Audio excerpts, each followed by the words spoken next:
Des images qui nous parviennent de Buffalo parce que le président Joe Biden est sur place avec la première dame. Vous voyez, elle tient une gerbe de fleurs. Alors, le couple présidentiel va aller déposer cette gerbe de fleurs.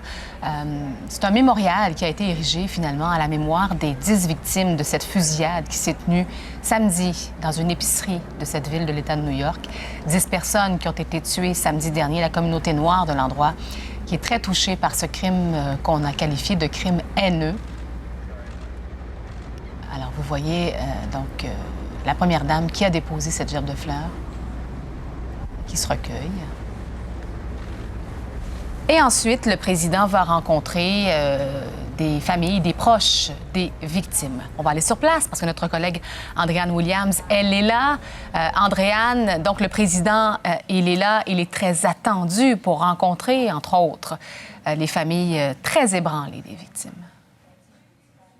Oui, c'est ça. Il est arrivé une vingtaine de minutes plus tôt que prévu. Il est avec sa femme Jill et ils sont en train de se recueillir sur un monument qui a été érigé à la mémoire des victimes. Ensuite, comme vous l'avez dit, il va aller rencontrer des familles des victimes pour les soutenir et écouter ce qu'elles ont à dire. On s'attend aussi à ce qu'il parle du contrôle des armes à feu aux États-Unis et du racisme aussi. Je vous invite à écouter la procureure de l'État de New York avec qui je me suis entretenue un peu plus tôt. I'm deeply moved by the fact that he's going to visit Buffalo. Buffalo needs healing.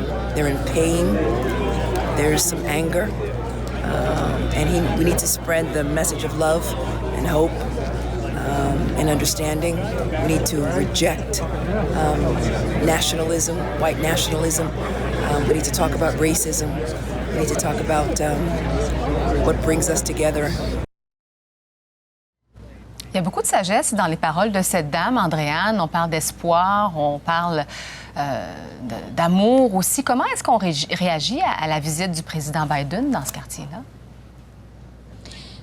Eh bien, les résidents avec lesquels je me suis entretenue ce matin étaient tous très heureux de savoir que le président des États-Unis va venir dans leur communauté pour attirer l'attention sur le drame qu'ils ont vécu. Ils disent que c'est une visite qui était nécessaire. Ils veulent qu'il parle de la violence par arme à feu, du contrôle des armes, mais aussi du racisme et des conditions de vie des populations noires défavorisées aux États-Unis, parce que le quartier dans lequel la fusillade a eu lieu est un quartier assez défavorisé et les gens ici sentent beaucoup d'injustice. Je vous invite à écouter quelques résidents.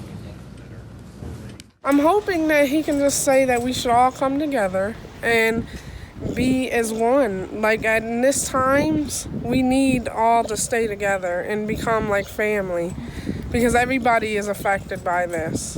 Anti-hate's been around for a long time. I think we need to be more aware that it actually exists and for us to be more aware of our surroundings and different things like that.